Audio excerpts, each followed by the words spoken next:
Hello, everyone, and welcome. We will be getting started momentarily as we have people entering the room. Welcome to the live virtual conference. We'll be hearing from two fantastic career guru speakers that we're proud to have with us today. My name is Amber Wigmaradovic, Chief Innovation Officer of Hired EFMD, and it's a pleasure to be your moderator today for these sessions. We'll get started in just a moment.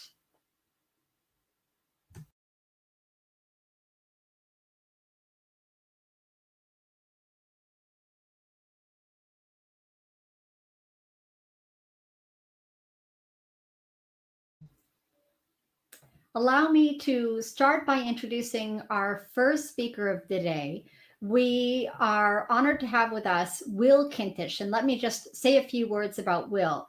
He is one of the world's foremost gurus when it comes to networking. He practiced as a chartered accountant for 30 years, ending his accountancy career as a senior partner on merger with a national firm. And now he shows people in the entrepreneurial world, professional and financial sectors, how to become more effective and confident networkers, both online and face-to-face. He is a full-time professional speaker and trainer, is considered a UK leading authority on the subject of networking. Since 2000, he has presented to over 100,000 people all over Europe, as he says, but I want to correct him because it's really now on a global basis. We have talent connecting from around the globe today and recruiters. He is a published author of a best-selling book. If you don't know it, it's called The Networking Survival Guide. You'll want to check that out. And he has been awarded the Professional Speaking Award of Excellence, which is the highest accolade available in the speaking profession. His website for more information is kintish.co.uk. Now, what we will be doing in this 8 weeks of virtual career fairs is for the first 10 minutes of each of our virtual conferences taking place from 12 to 2 CEST, we will have Will presenting briefly on the subject of networking, and each week going more in depth on the different elements. So today we will be hearing from him on the fundamentals, understanding those fundamentals of networking. So let's sit back, we'll listen to Will, and he'll be posing a couple of questions there. Please put your answers there in the chat, and I will be monitoring that. So without further ado, I'm going to hand it over to Will in Manchester, UK. Welcome, Will. Hello, everyone. Some of you may recognize me from the season finale of part 1 of the EFMD Virtual Career Fair series by Hired. I'm very happy to be with you for part 2. Let me introduce myself. My name is Will Kintish. I come from Manchester in the north of the UK, and a very quick summary of who I am and where I've been. I've actually been working now for 56 years. Can you believe that? You probably can. Well, for 36 years, I trained as, qualified as, and practiced as a chartered accountant, or some people say CPA. And then just over 20 years ago, I left accountancy. And what have I been doing since? Well, all I've been doing is showing people how to become confident and effective networkers. And of course, until COVID appeared in March of this year, I've been showing people how to do it virtually, face to face. Well, of course, since then, we're all in lockdown and we haven't been able to do it like that. We're having to network virtually. And in these series of talks over the next few weeks, I am going to tell you the differences between networking face-to-face and virtually. There aren't a lot of differences, but where there are, they are quite fundamental. Okay, so let's start at the very beginning. What is networking? Please, will you put it in the box, in the chat box? And in a minute, I'm going to ask Amber if she will read out some of the answers. Perfect, everyone. You heard Will. Let's take a moment. What is networking for you? What is networking? It's such a common term. What does it mean? If we can get some answers here in the chat, just throw them out. Don't be shy. Will is eager to hear your feedback there. And I know it means different things. Shalini, connecting with people, connecting with companies.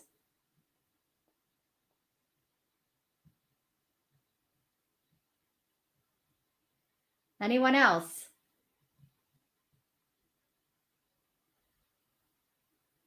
Making connections, a way to connect with people and make acquaintances, exchange of information, ideas among people with a common profession or special interest, capacity to interact, make good impact between people, exchange interests, build up relationships, either for an objective or to expand the network, get in touch, keep in contact, make sure you know the people how to find you, making new contacts.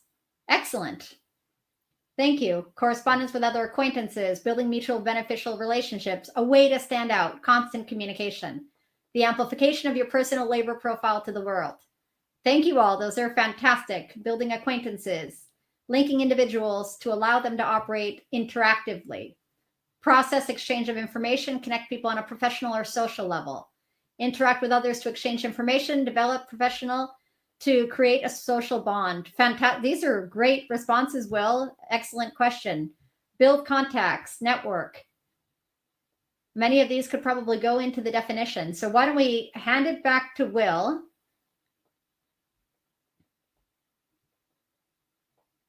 Yes, absolutely right. Let me summarize. At the end of the day, me, you, and... Yes, absolutely right. Let me summarize. At the end of the day, me, you, and everybody in the world, we network from about the age of 2. Networking is simply talking to people. It's just communicating.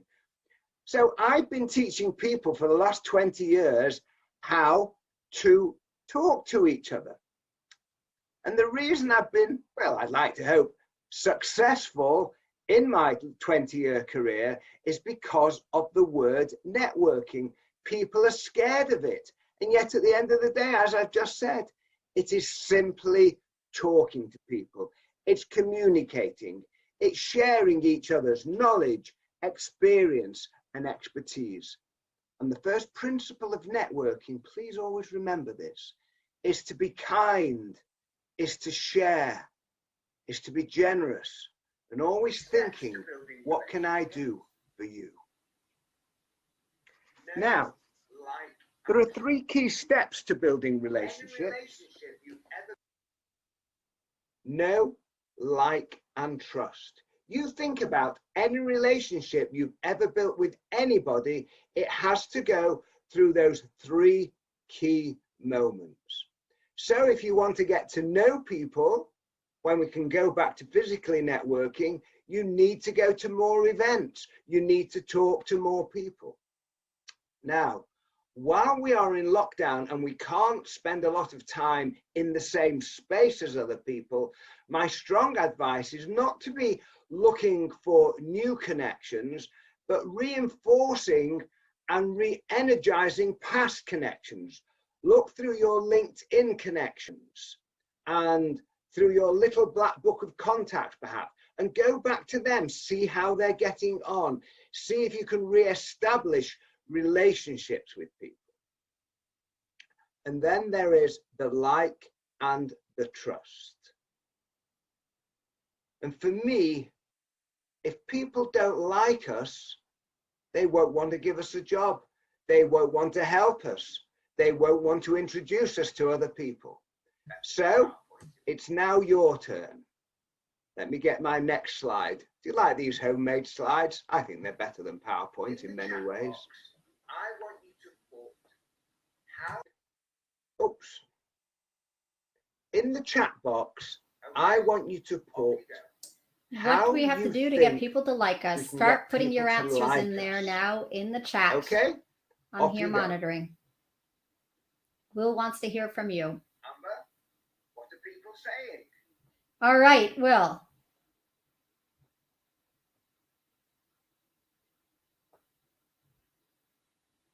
What do we have to do to get people to like us?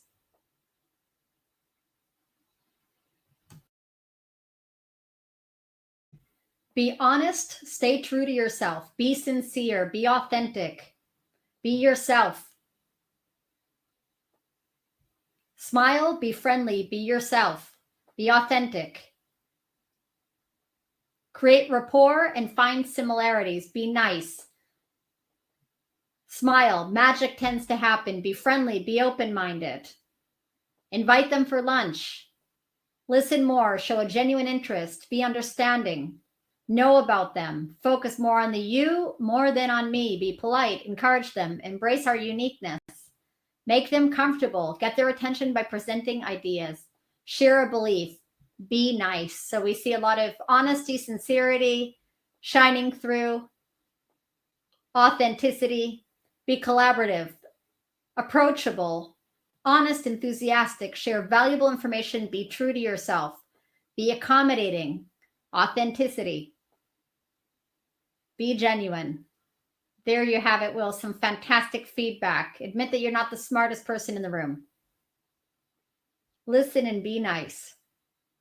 Excellent. Thank you all for sharing that. Back to Will. Absolutely.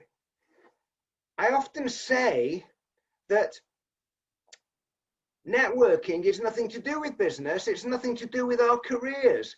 It's simply a case of building those relationships in the early stage. I don't like this cliche, but I'm going to say it to you anyway. People buy people before they buy the product, the service, or the company.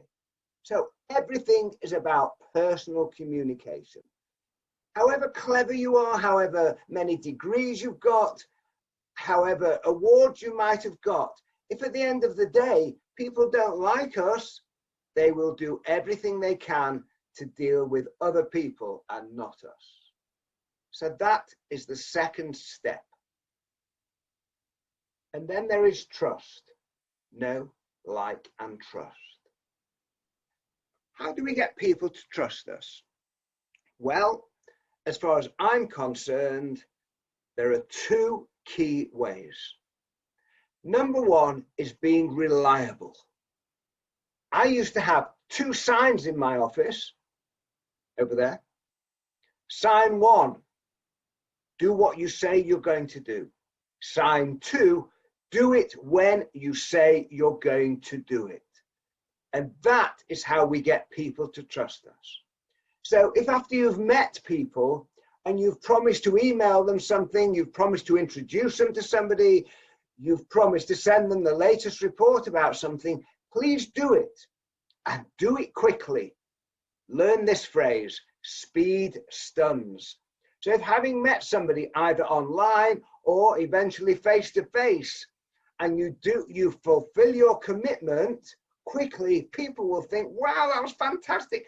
I only met them a few hours ago or yesterday, and they've already fulfilled their promise and done what they said they were going to do. That's how we build trust. And another way of building trust is to share your knowledge. Please, I do hope in this lockdown period that you are using LinkedIn or any other business social network that perhaps you use. Give away free advice. Here's another saying of mine. The more you tell, the more you sell. In other words, write short articles about your area of expertise and post it all over the internet.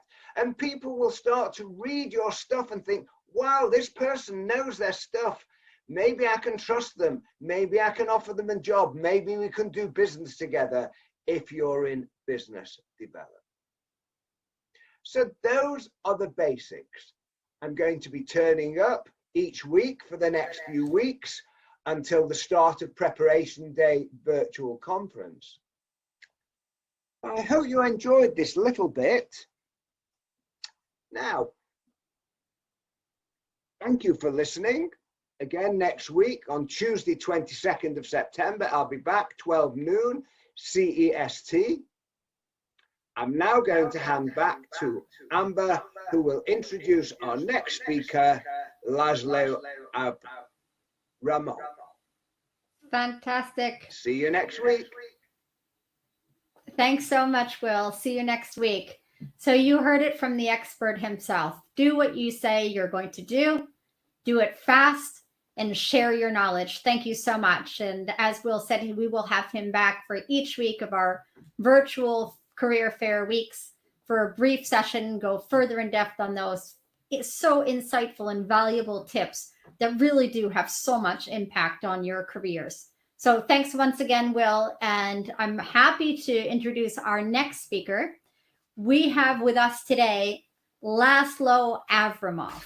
I've been working with Laszlo for years now. He is co-founder of a company called ilovetobe.com, and he's a lecturer and career coach at top business schools across Europe. He's been teaching and coaching more than 30,000 students and executives, and he's developed assessment centers for investment banks and leading blue chip companies. He holds a master's in education from the University of Cambridge, a master in management from ESCP Europe, and is currently a PhD candidate from the University of Cambridge on the psychology of success leadership development. He's also worked for more than 7 years in the banking industry, in investment banking and private banking, as well as management consulting in London, in Frankfurt, and Munich. And he was also in charge of recruitment for the in-house consulting and group strategy divisions of a leading investment bank. It is a pleasure to have with us today Laszlo Avramov, who will be presenting on acing online interviews in COVID times. Once again, I will be here to monitor the chat. So any questions that you have as Laszlo is going along, please do put them there in the chat. And at the right moments, I will make every effort to incorporate those into his presentation. Thank you. Over to you, Laszlo. Thank you so much for the kind introduction, Amber, and I hope all of you can hear me well. I am very much looking forward to this session together with you. So get started with the presentation. Let me ask you the following question, and I would love you to use the chat as much as possible and be interactive. What do we have in common with goldfish?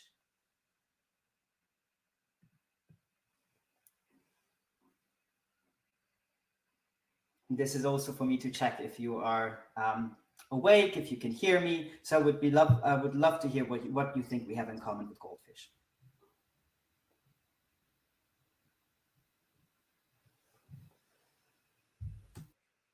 Amber, could you help me out also? Yes. Yep. So what do we have in common is what the question is. And we're waiting for some responses here in the chat.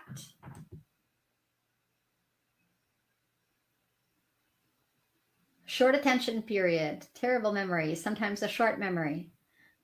I love the answer. I don't know who the first person was, but that's exactly right. A desire to live, eyes. It's a short attention span. In fact, unfortunately, it seems that we are losing out to goldfish. So Microsoft has commissioned a study in 2015 in looking into human behavior and more specifically in our human attention span. And since then, this study has been quoted numerous amounts of times and has been sort of mistakenly quoted of, we have an attention span, especially during interview processes, of 8 seconds. Well, the good news is it's not as bad because actually what the study was commissioning for is how long do we spend on a website in front of a screen? And I think that's very relevant for today. How much do we spend in front of a screen before we lose our attention? And so what I'm trying to say here is we make with an 8-second a decision whether we like something or whether we turn off the button and switch off forever. So my question to you is, what can we learn from this for online interviewing? Well, that's what I'm here to discuss today with you. My name is Laszlo Avramov. It's a real pleasure to have you here. As Amber introduced me already, simply speaking, I am doing 2 things. I have been geeking out on trying to help loads of students to understand how to get into your dream jobs. And the second things I'm doing more with executives and corporates is I'm researching and I'm running trainings on how to get to the top of the ladder once you are in your dream job. And we work with tons of business schools and exactly students like you, but this is more than enough about me. I'm actually showing this to ask you, what is your background? I would love to get to know you. And these webinars are always so one-sided. So I'd love you to answer to the following poll. And Genesis, if I could ask you to start the poll around who is here present right now, I would really love that. Thank you. And I'm switching to the poll just for a second, so we can all see that together. Hopefully this is visible. And I can see you guys are completing it. It's moving a lot. Can everybody see that, the polls? So you want to click on polls and respond to what is your current background. We want to get a sense of who's here in the audience with us today. So predominantly right now we have the master's students, 36, 37, 38%, followed by MBA students, 26%, bachelor's, 13, 14%, alumni, ranging between 8 to 9%. Then we have executive MBA students, 2%, PhD and DBA students, 2%. Okay, so thank you so much, Amber, for the summary. And the reason I ask you guys is because I would love to tailor it based on your backgrounds and based on your question. And when I say it, of course, I mean our session. So I'm going to end this poll right now. Thank you so much. And I would have a second question to you guys, which is actually, what is it that you would love, or what is it actually that you find is the hardest for you to prepare for in terms of online assessments? So online assessments, online interviewing during COVID time is our topic. And what I'd love to know from you is, what are you the most worried about? What do you find the most difficult to prepare for?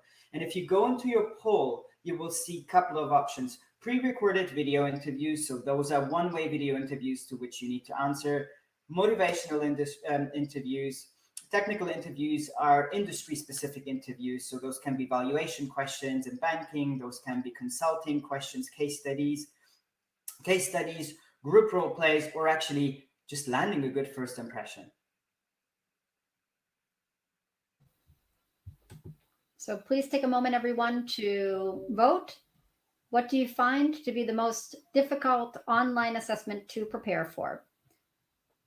So predominantly, Laszlo, it is the pre-recorded video interviews, which are vying there with industry-specific interviews and technical interviews. Almost tie, followed by the group role play exercises, 13%, good first impression, 13%, case studies, 12, 13%, motivational interviews, 4% is the least. Thank you so much, guys. I really appreciate this. So I'm going to jump back to the slides. And as we can see here, pre-recorded video interviews, which are actually video interviews, which are quite new form of interviews, very specialized interviews. And as Amber mentioned, good first impressions are generally things that I see with a lot of students which are the biggest worries. So I'm happy to address especially those questions and tailor today's presentation based on your answers. So thanks again for participating. One of the questions I get asked a lot, especially this year, since COVID has started, is, Laszlo, what's the percentage or what's the likelihood that I will need to go through an online interview, whether it's a pre-recorded interview, whether that's a video interview? And to be honest with you, especially during COVID time, it's very easy. It's 100%. That at least one part of your interview is going to be online. Look at what we are doing right now. You are on an online virtual career fair. We're doing online education and you're meeting companies online.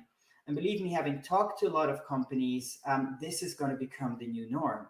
And this is why today's session hopefully will be helpful for you. And I would love to jump back into the question where we left off before the introduction, which is, well, what can we learn from this for online interviewing? So what can we learn from the goldfish cues from online interviewing, more specifically from the short attention span? Well, you will need to be a couple of things. First, you'll need to be quick. You need to be impactful and you need to be deliberate. So what do I mean by that? And why quick? Well, research shows that it takes 100 milliseconds for people to decide whether you're competent or whether you're not. 100 milliseconds is a snip, as I just did it. And by now, you already have decided whether you hate me, you want to turn off, or whether you like me. And that's just normal human behavior. If that is interesting for you, That comes from a professor called Deborah Greenfield at Stanford Graduate Business School. I have put in the link below for you to watch the video clip to that, which I always find is more entertaining than reading entire research articles. So now that we know that impact is important and power is important, which was impactful, as I said before, of course, the question becomes, what contributes to impact and power? And to quote Bertrand Russell, who is a Nobel Prize laureate, who says, the fundamental concept in social science is power. If you think about energy in physics, it's the same. So the same sense that energy is the fundamental concept in physics. The laws of social dynamics are laws which can only be stated in terms of power. And if you are interested in reading up on this, there's loads of research out there, especially by somebody who became very famous through TED Talks, Amy Cuddy. The research is quite controversial, and I think it's a very, very interesting read for you, especially if you want to be thinking about what contributes to presence. And I'm not going to go up too much in detail right now, but power, presence, postures are very, very strongly linked. And I'd like to invite you to be thinking of how do online assessments measure that and how you think you could be performing against that.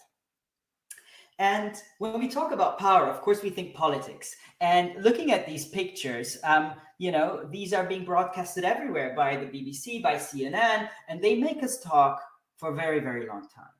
And yes, I'm sure you guessed it. What I'm talking about are first impressions. And first impressions are incredibly important. And I think I'm not telling you rocket science here.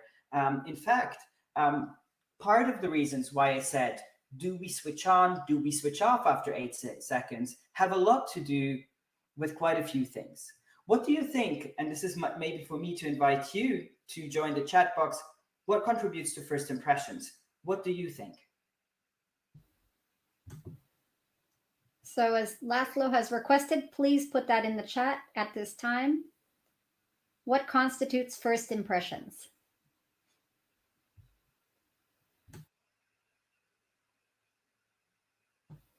We'll give them a moment.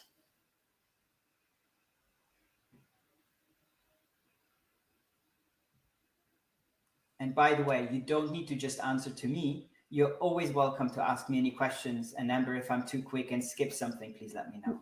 Confidence, body language, appearance, eye contact, smile, punctuality, manners, appearance, eye contact, being on time, attitude, body language, speech, tone of voice, neutral stance, how and the way you communicate, smiling, the way you dress, your body language, face expressions, firm handshake, eye contact, our looks, confidence, genuinity, gratitude, physical attitude, charisma, expressiveness, voice tone, facial expression, attitude and dress, posture, how a person presents themselves, being on time, body language.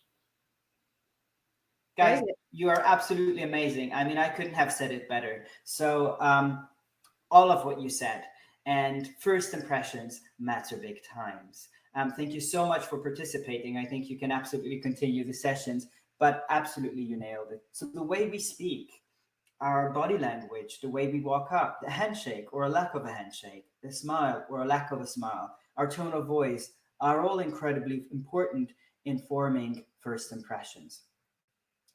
So the third point I mentioned to you, which is really important for online assessments and what we can learn, is being deliberate. So how can we be deliberate? Well, remember the list that you put on the chat. And I remember that it took you a while to start writing, and it was a couple of seconds. And I wonder whether some of you had to be thinking and saying, well, what is it actually? And once the chat started rolling, there were answers and answers and answers coming. And if it did take you a little bit of time to think about it, think about the following. Do you remember a situation when you meet somebody completely new? It doesn't have to be in the professional context.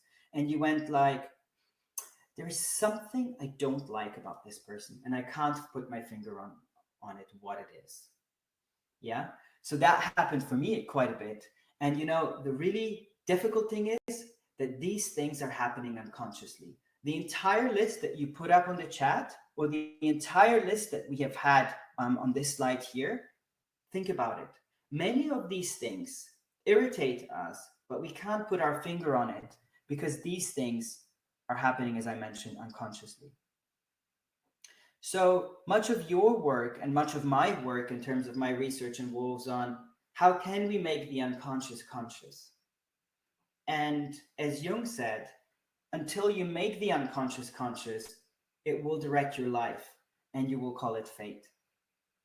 So my wish and my hope today with you is to make your preparation more deliberate, to make your first impressions more deliberate, to give a great impression and know how it is that you can prepare and know what it guides or what it is guided by. And you nailed it already with your terminology. So I'm not telling you anything new. For the last almost 60 years, research has shown that 93% of our communications, and that is absolutely true in interviewing, is not coming from spoken words, but is coming from our tone of voice, the way how we intonate our tone of voice, and our nonverbal expressions. And I'd like to invite you, just as I will do right now, to go through the chat again. And please, Amber, correct me if I'm wrong. But what I found fascinating about your chat is when I asked you about first impressions, I find it very hard to see any content that you wrote, that somebody's being assessed or somebody is being seen by content. And what I'm trying to say by that is that the first impressions don't just matter, but they will guide very, very clearly on how your interview is going to go. And yes, you talked a lot about body language. So I wanted to look together with you into body language and actually what contributes to body language. And instead of having you write on the chat, I'd love to make a little interactive exercise. And I know I'm making people crazy here, but Genesis, are you around for me to launch a poll if that is possible, please? Yes. Thank you so much. So what I'd like you guys to do is I'd like to take a look at the following picture. And Genesis, if you could launch the poll around who do you guys think is more on this picture, is more impactful? And I know that you might know these figures. Again, these are figures in the politics, but just looking at this picture without any background knowledge, who do you think is more impactful just from the picture? If you want to vote for that, please go for it.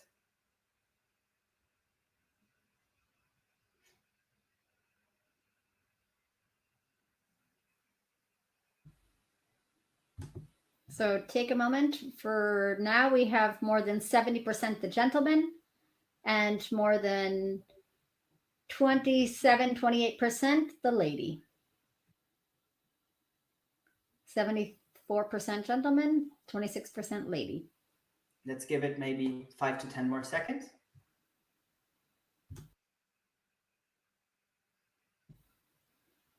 And it looks pretty stable. 75% gentleman, 24% the lady. Thank you so much. So 3/4 of you guys are saying, looking at this picture, that the gentleman is more powerful. And without going into reasons why that is, I'd love to open up the same question again, but looking at this picture, please. Would you guys please mind, and let me end this poll, and Genesis, if you could reset the poll if that is possible, and launch it again. My same question again. On this picture, who looks more powerful, the gentleman or the lady? Who looks more impactful? So we're seeing this in a new context. The lady, 100%. Now it's 88% the lady, 93% the lady.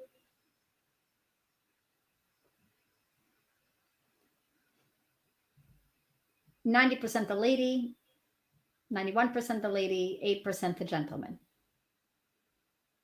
Okay, I think we can close this poll early. It seems that the polling is quite speaking for itself. So thank you so much for participating, and promise the last poll I will ask you to do, and again, it's the same question. I'd love you to look at this And I would love you now again to go through the same questionnaire again. Who looks more impactful on this picture, the lady or the gentleman? Genesis, if you could help me with the poll, I would really appreciate it. Guys, the poll is once online. again. Now it's 100% the lady. 90% the lady. Fairly similar. 92%, 90% the lady, 10% the gentleman. Very similar to the previous poll. Thank you so much. Thank you so much for participating. So let me ask you a question, and if you don't mind answering in the chat, what happened? What happened between the first picture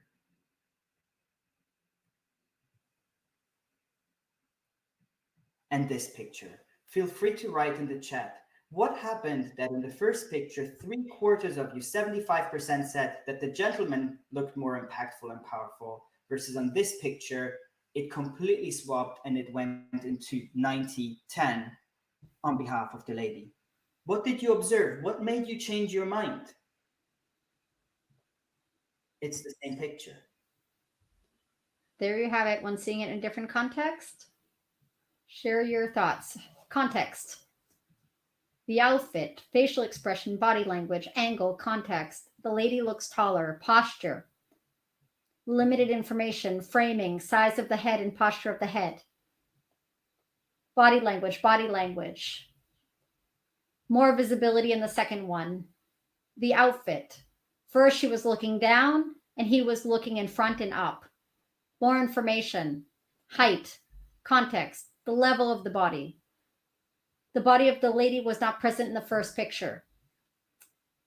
Eye contact, body language, posture, body language. She was creating empathy, looking at him. Lady looks upset, attitude, body language, more information, looking down on him and he ignores her. Last picture, dominant body language. Dominance. Thank you. So we have some quite powerful words going on here. And you see already the words that you're using is going towards power, is going towards power dynamics, is going towards influence. And again, I couldn't have said it better. You're mentioning quite a few things. You started off with something which I find quite shocking as a small person, height. Height matters. If you look into research, height matters in getting into CEO position. But think about interviewing and thinking about online interviewing. Think about how you adjust your camera. Imagine the following: I adjusted my camera like this. How would I look? It might make me look smaller. It might make me look disproportionate in terms of where I'm standing. So these are first things that you can be thinking about. The second thing that you were talking about is clothing. Absolutely correct. You remark the pink scarf that Christine Lagarde is wearing. Google spent copious amounts of its time to be thinking about what color scheme the Gmail box should have. Phones are icons are being made purposely colorful because they make us feel attracted to certain people. So outfit, colors matter. But more importantly, what you can see on this pic in comparison to the first pic is you can see quite a few things. And I apologize, there's a lot of circles in here, but here's the relevance to online interviewing. Mostly in online interviewing, what do we see? If you don't adjust your camera correctly, we see this. We see your face. Just purely from facial expressions, there is very, very limited things that we can be deriving. Versus if we make or give access to more parts of our body, there's all of a sudden a lot more that catches the eye. So if you look at this slide, you will see, of course, we have the facial expressions just as we have in the video interview. We also have, if you look on the left, the posture, part of the posture, which you can see in the elbows, which you can then see in the hands. And very, very important, and you guys use these words incredibly often, is the posture. Do I stand up straight? Do I stand hunched down? Do I look down? All of these points matter in making an impact and influence. Do you guys have any questions on this? before we move on. And out of There was completeness, I one- just wanted to put up this slide for your smile. Hands do matter. I would just add one more thing. Laszlo had an additional comment. It was about the attitude in the first picture. The lady gives the impression of being concerned. And then after looking into the situation, you can tell she is in charge of the conversation. Thank you so much. And that is, thank you for the addition, because that is something I haven't talked about that much. But as you have said, contact matters. Contact matters particularly in settings where it's 2 of you, or where it's 3 and 4 of you. And we'll be talking about group interviews and about group exercises when you are being observed, especially when you're not speaking.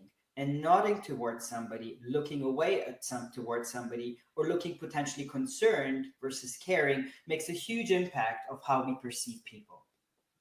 Before moving on, Laszlo, we have a great question from Barbara, who says, so should we be standing? Very good question. I love that question, Barbara.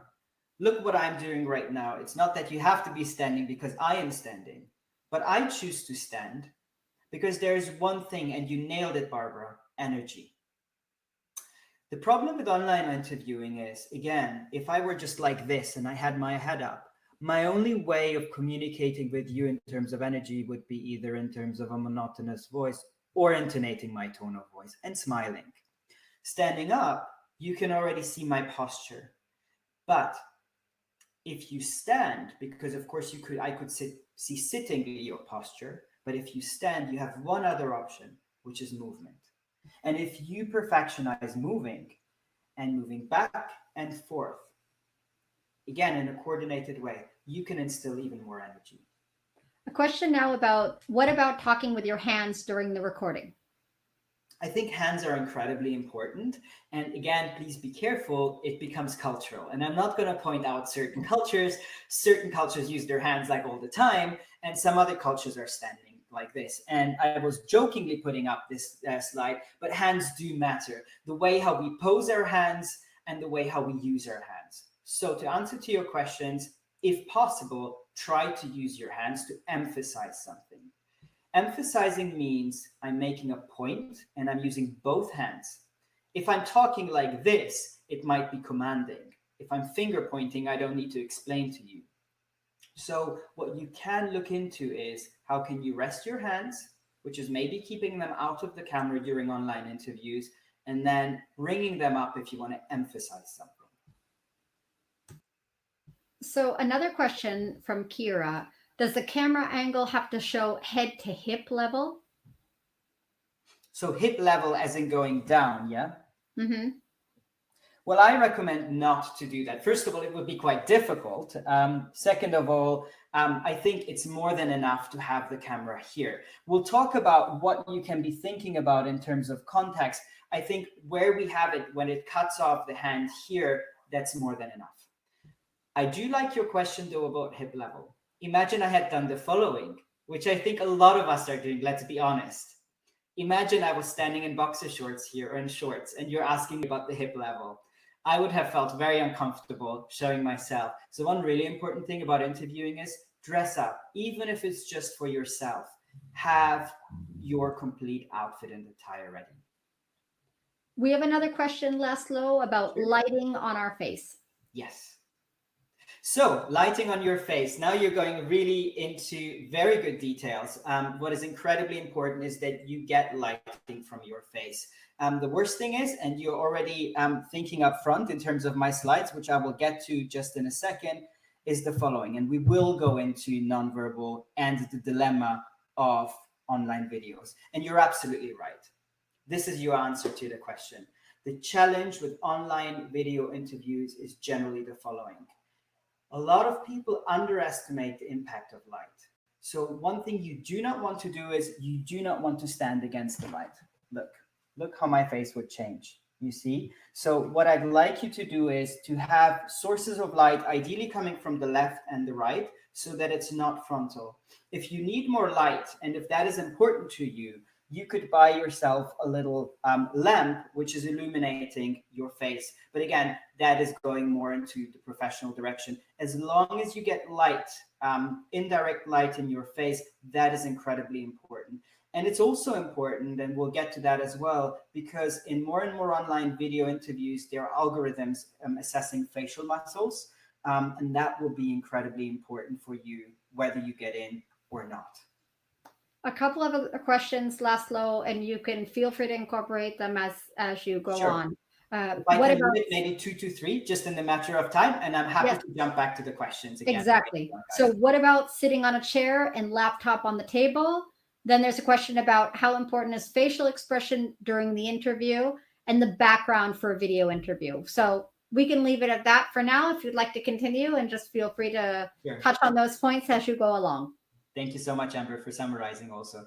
So facial expressions, not important at all. You get my cynicism, incredibly important in video interviews. And I'll get to facial expressions just in a second. In terms of sitting and having your laptop up, of course you can be sitting by all means. So I don't want everybody to be starting to stand. I do think it is very helpful. When you do decide to sit down, I think it's again very important that you sit, and I can just maybe demonstrate that. I sit on my chair and you adjust your camera that is coming ideally from the top. Again, you think about an illuminated face, and you still can be using your hands. So those would be best practices that I recommend that you do. In terms of background, what is very important, and I have some other slides again to that, which is actually in 2 slides. I know that many of you might be in flat chairs. I was a student myself, still am a student myself, and I know that sometimes we just don't have enough space or places where we can go. So in that sense, and let me stand up again because that is my preference, if you allow me to. So in that sense, let me just get rid of the chair. In that sense, what I would recommend you to do is that if you have something that I call an unprofessional background, use a virtual background that is relatively normal on Zoom. Unfortunately, I cannot demonstrate it to you on this software. It doesn't enable it.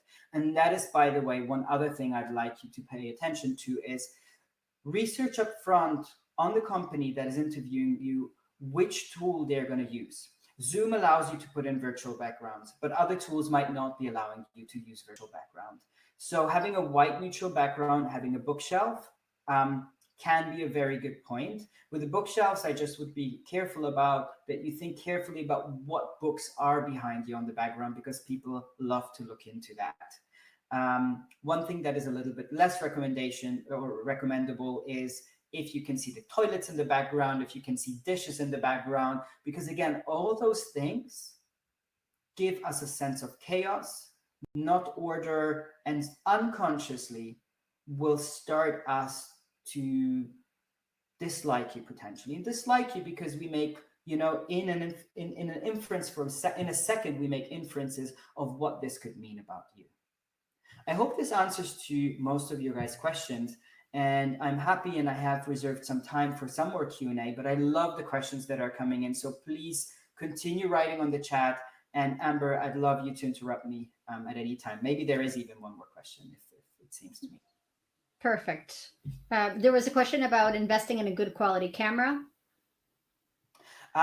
Yeah, I don't want to lean out of the window in terms of now favoring certain brands. But what I can say to you is that a lot of the cameras on the newer laptops are already very good. And I think that that is more than enough. I have a camera because I hold a lot of webinars, but more importantly, I also have a camera because I can put the camera on a little, I think it's called stativ, where you can actually control a little bit more the angle and where you put it. In that sense, I think it's helpful. But again, if you're on a budget, it's more than enough to use your laptop and tilt your laptop, put it maybe on top of books so that it's elevated. So you don't need to invest for everything. By all means, if you would like to, you're more than welcome to. And there was a specific question about hand expression and what to do with the hands. Mm-hmm. So I get that question a lot. And in terms of the hands, what I personally like to do is I personally like to kind of rest them like this. This has become the Angela Merkel look. I personally would not recommend you to do. I wouldn't keep my hands like this crossed over because it kind of just means a defensive type of position. Being relaxed, having maybe the hands over here is fine, or letting them hang and then start to emphasize later on is something that I would recommend. We have a great question, Laszlo. If it's not a pre-recorded interview, in other words, we're talking about a live interview, Yes. and our interviewer is sitting down, wouldn't we be overpowering if we were standing up? Great question. And I love that you're sensible of thinking of the other person. So my main rule, and I love this question, and if you forget everything else, I don't mind. My main rule for interviewing, online versus on-site interviewing, both applies. Communicate and check in with the interviewer. So if you feel awkward about something or you're hesitant, voice it. Say, hey, I just wanted to check in with you. Would you mind if I'm standing? I'd love to stand because I feel more comfortable and I feel more energetic standing. If not, I'm more than happy to sit. And just by checking in, you can have the assurance and you can just continue and you won't have that awkward feeling anymore. Fantastic. I'll let you carry on. Thank you so much, Amber. So coming back to your lighting questions, a big no-no is obviously what you see here. Think about the lighting carefully. We talked about this. So the challenge with online interviewing, whether that's pre-recorded or whether that's live interviewing, is to find the right spot and to get you to this. To get you to this, where I can actually see your facial expression, I can see your hands, I can see your shoulders, and we have discussed this. Even if you wanted to show something, that you can hold something up and show it. And more specifically, Amber, I haven't talked to you about this. Please sign up to the Pitch Perfect seminars. And the reason I show Julia here, who has been the winner of Pitch Perfect, is because what you might see is I don't know her at all. But what I can tell is it looks like a small room. It might be her room. And I wanted to refer back again to those of you who don't have too much room. And even if you don't have much room, you can always find certain angles which make the background look interesting. For me personally, what is very nice and very smartly chosen by Julia is that you have a calming green background that is relatively neutral. So you don't have any aggressive colors. Red, sort of dark colors would be quite strong. And at the same time, you have this yellow shirt, which just gives a contrast and puts the attention to Julia. So subconsciously in the background, I am being calmed and I can purely focus on Julia. And if you look at her, what you can also see is the face is exceptionally well lit in terms of light. So one other thing you don't want is that half of this face is in the shade. So those are all important things. And this is where I'd like you to get to. And just by asking the questions that you're asking, you are in a great way. Those are exactly the things that you want to be considering and to be thinking about. And yes, why not stand? And why not be thinking about building your presence? So you got it.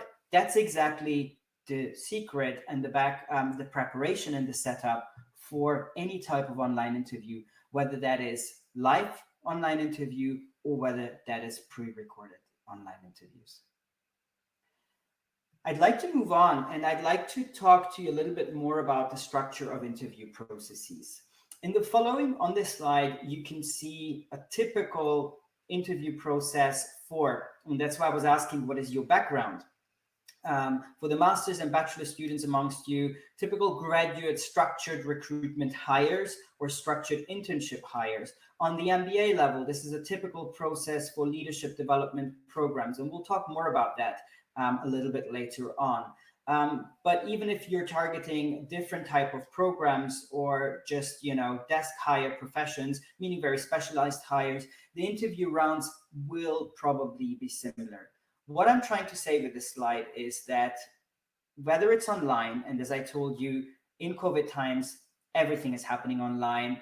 The rounds or interviews are being split in several rounds. In general, they are first round and second round interviews, and I'll walk you through both. You can see that the top line is stronger colored because I'd like to start focusing on first round interviews. First round interviews are incredibly important because 90% of the candidates, over 90% of candidates on average, will not make it to second round interviews. So they have an incredibly important funneling function of weeding out applicants. And so they happen in two ways, in pre-recorded interviews and then live interviews. And based on your questions, I have already seen that you seem to understand quite well the differences, but for those of you who don't know the nuances, Pre-recorded video interviews are video interviews which you receive as a link. Your camera turns on and you have to ask, you have to in general answer to 5 to 10 questions. And it is also what you are practicing with Pitch Perfect. This is why I'm very strongly recommending you that you practice that. So it's 5 to 10 pre-recorded questions, which generally start off with, talk to me about who you are, what is interesting about you. They might be asking you a few CBI type of questions, as you see on the slide. So CBI stands for competency-based interviewing. And competency-based interview is just a fancy word for skills-based interview. So they will be generally starting with, give me an example for, or talk to me about a situation when you had to do a certain thing. And in that way, you will have to give an eloquent answer in maximum 2 minutes, giving a professional example, tailoring to that question. The second type of questions you will be encountering are fit type of questions. So questions such as, talk to me, what was your biggest failure in life? What was your biggest achievement in life? What are you the most proud of in life? Talk to me about a person who you don't like to work together with. So companies love to see what your values are and how that ties in with you. And of course, any type of CV, resume related questions. Talk to me about your background. Why do you want to go into pharmaceuticals all of a sudden? Why now? How does that fit into your career? And where do you see yourself in 5 years?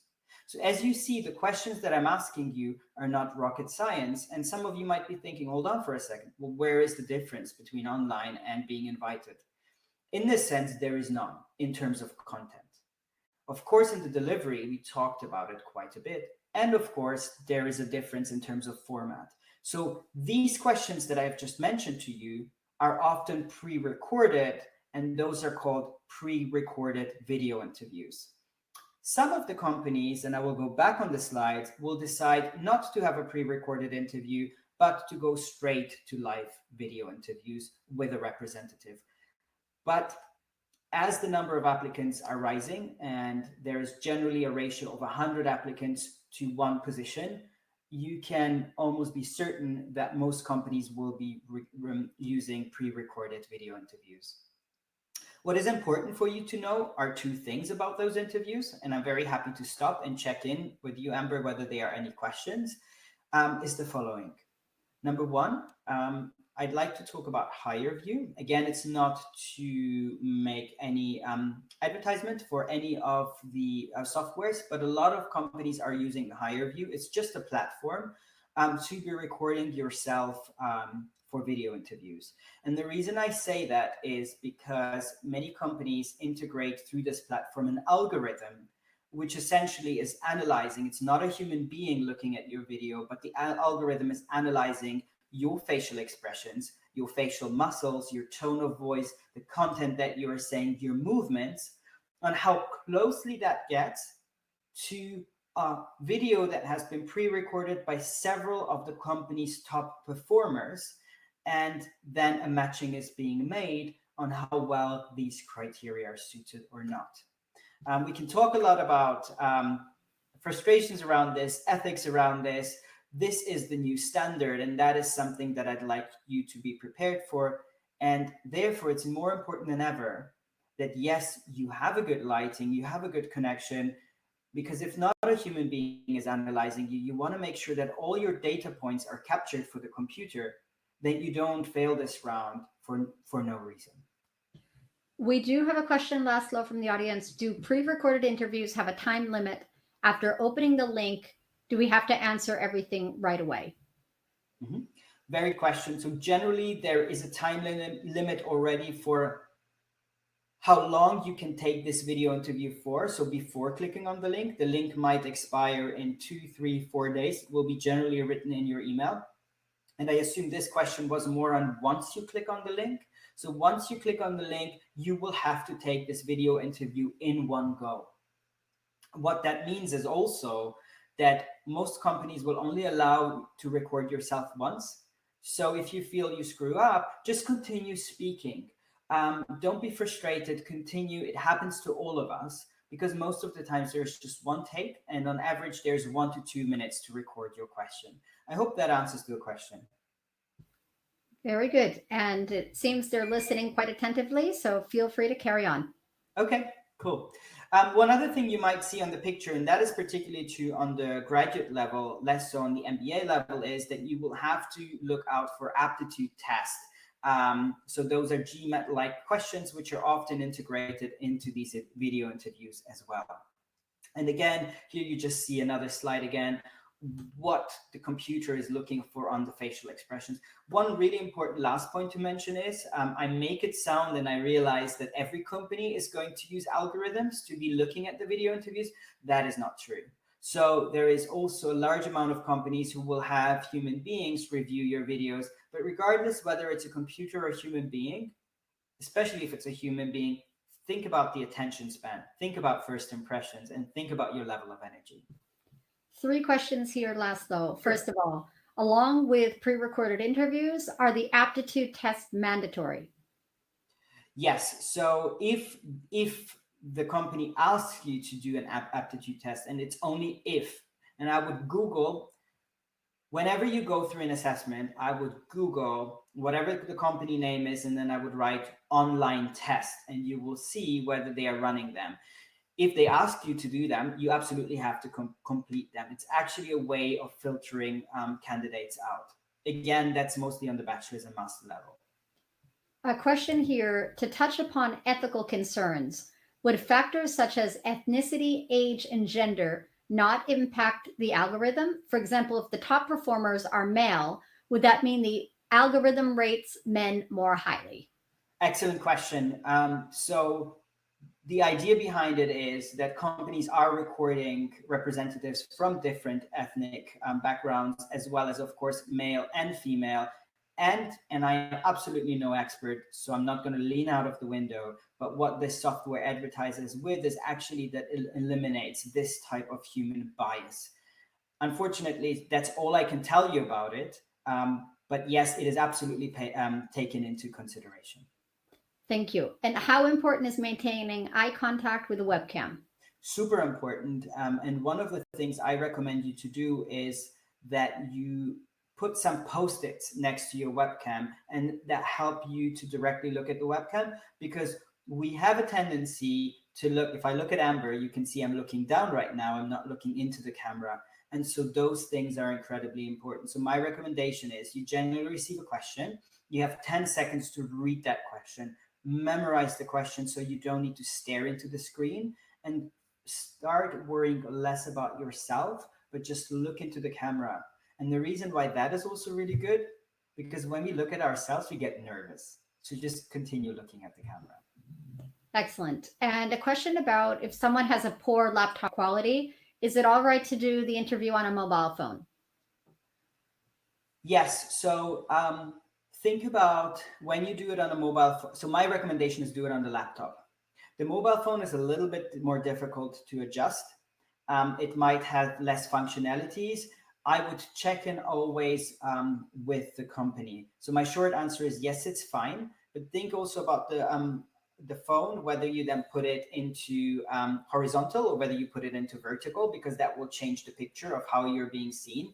So those are all things that I would like you to be careful about, and also check in with the company up front, just because there might be some online aptitude tests, etc., which might not be working with the mobile phone. But these points would all be in your welcome email once you're invited to these types of assessments. Excellent. Carry on. Thank you so much for your questions. So we've spent loads of time on, talking about the 93%, and I hope you will see rightfully so. But I can feel already those amongst you is like, where is the content? Is it finally coming? And yes, it is coming.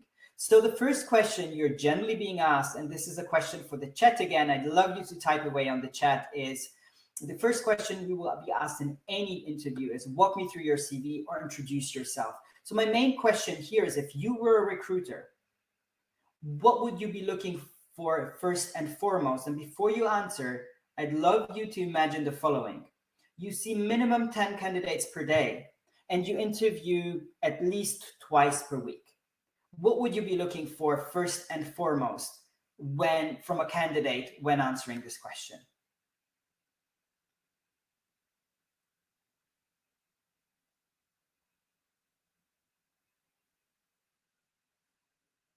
So let me rephrase again. Imagine you are the recruiter and you're asking the candidate the question, walk me through your CV. What is the top thing that you would like to hear as an answer to this? Amber, I cannot hear you, sorry. We have here job description, strengths, someone who gets to the point, originality, personality. I find this kind of question very distant from the actual job. Achievements, work experience, strengths, relevance. All no. Experience, skills. No. Work, internship experience, skills, confidence, skills, work experience. First and foremost, guys, think about it. You are interviewing minimum 10 people per day. What do you want to see? We have a story. Present your experience like your CV. Briefly describe yourself. Why that person really wants to join us. Unique factors. Ability to communicate concisely. What we can do for that company. Confidence, delivery of how the candidate is explaining himself or herself. Something unique, who you are. So impact. I love the unique and who you are, and I think we're getting there. The one major thing every recruiter wants to know is, are you interesting? Okay, think about it.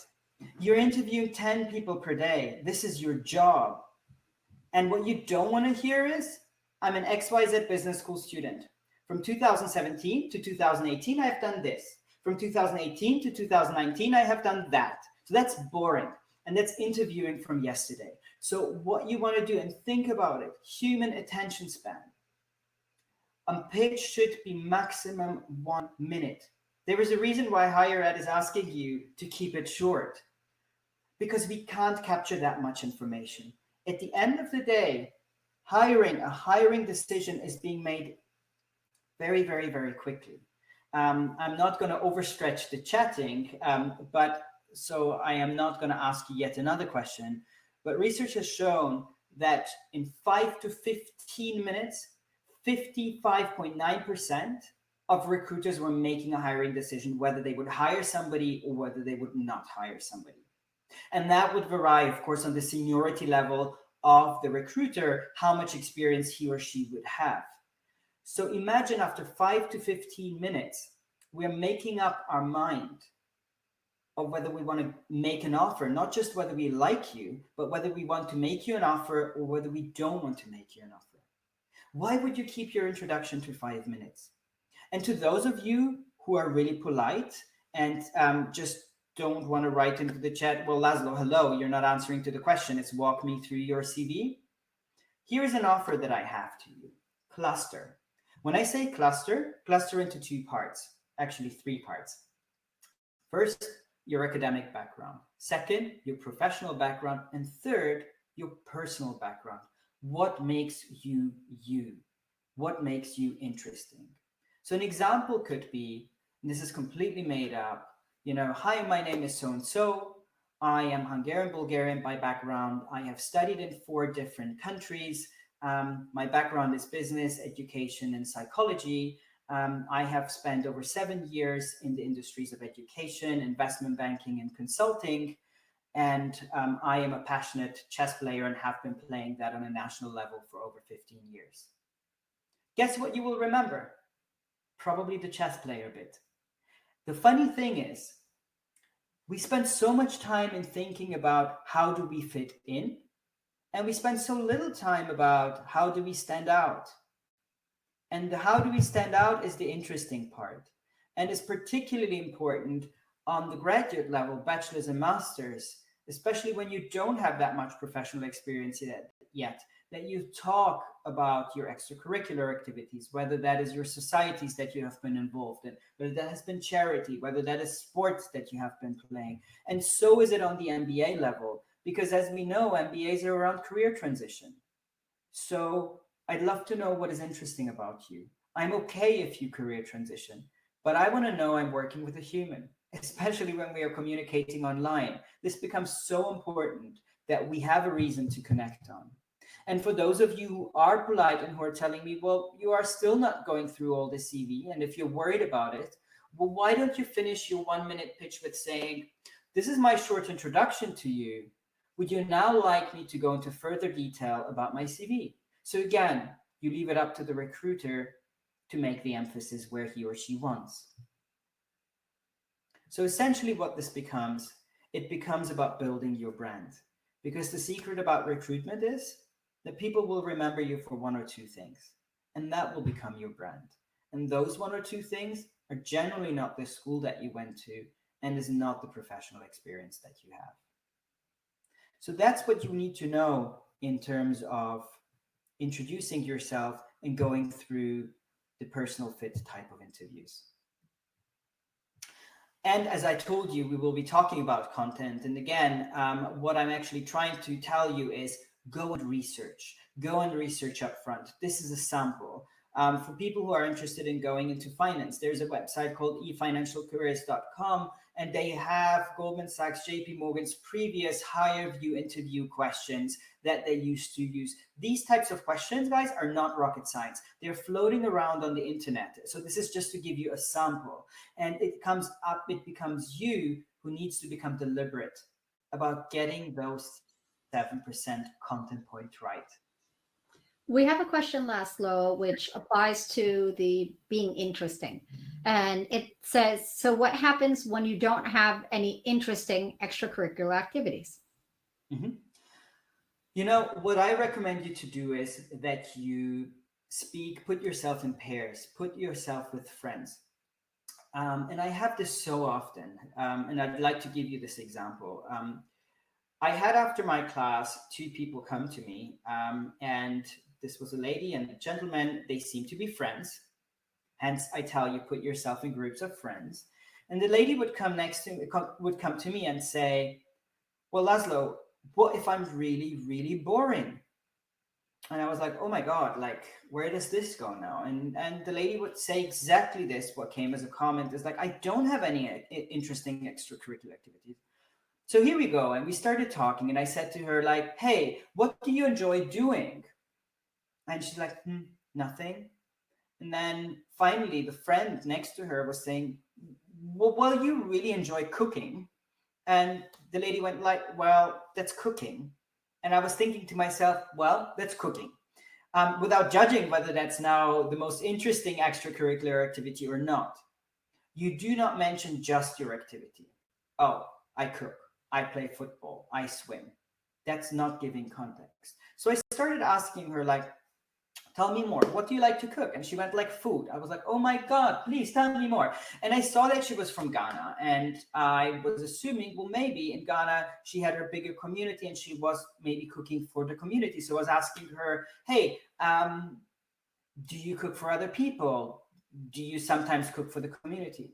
And she went like, actually, yeah, I cook 150 dishes per week for my community, particularly for the underprivileged who otherwise wouldn't be able to eat something. And that's coming from somebody who says, what if I'm really, really boring? So I'm sorry for not having the cooking book recipe answer for you. But what I'm trying to tell you is put yourself into pairs and just start a dialogue, start talking to your friends, because what might not be interesting to you about yourself might really catch the other person's interest. And guess what? In interviewing, it's not about you, it's about the other person. Fantastic story, Laszlo. And now a question related to that. How do we portray this on a CV or cover letter? You're really challenging me, guys, today. Okay, so on a CV and cover letter, the way how you portray it is that first you are dedicating in the CV quite a large section to extracurricular activities and hobbies. So that generally is the last part. What I do not want to see as a recruiter is a one-liner.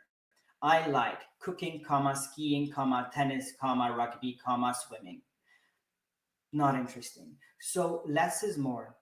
Keep your interest to 2 or 3 things.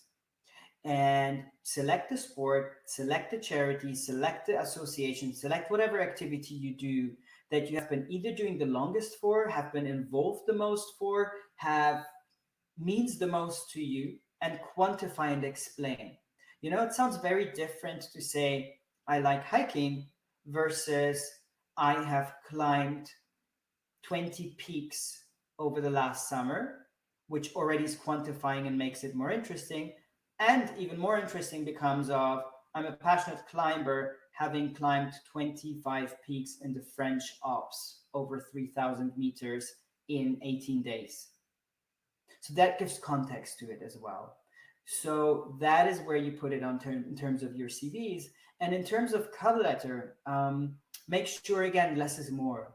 So just pick up on 1 to maximum 2 of the stories that you want to tell, because in the cover letter, what you don't have in the CV is space to write complete sentences.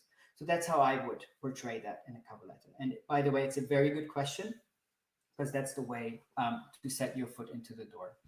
Just having the time in mind, Amber, if we can limit it to 2 more questions. Sure. Yeah, absolutely. We have, now that CVs are reviewed by robots, will not having specific stuff for the company instead of the interest part be harmful? Mm-hmm. I can repeat that. We might not even get screened in. So first of all, not all companies are having robots screen your CVs. You will be surprised how many companies still are having human beings look through your CVs, but that's one thing. Let's put that on the side. What is very important in your CV is your bullet points. So the bullet points underneath your experience, and the bullet points need to be exactly as I explained in the extracurricular activities, which means they need to say what you did, they need to quantify your result, and that's it pretty much. So I have been thinking in the meantime, at the same time, about an example. Let me make a very simple example, and hopefully it will be clear to you how it really doesn't matter whether a robot reviews this or whether a human reviews this. You know what nobody likes? Adjectives. Great, bigger, fantastic, smart, incredibly beautiful, whatever it is. So what people love to see are examples for skills. So it's not enough to write analytical skills. A robot might say, well, the person has written analytical skills. But does that make you analytical just by mentioning it? So does your CV become an SEO, search engine optimization engine? No, it shouldn't.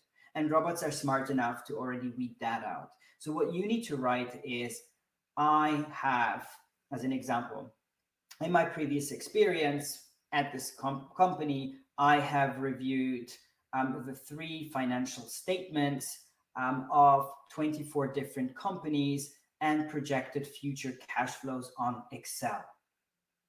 With this bullet point, the person has said, I know how to use Excel, I am analytical, I understand corporate finance, and I know how to project cash flows and understand, valuations. But never has the person said, I'm great at valuations, I'm great at Excel, and I'm very analytical. So that's the way how you would want to write it.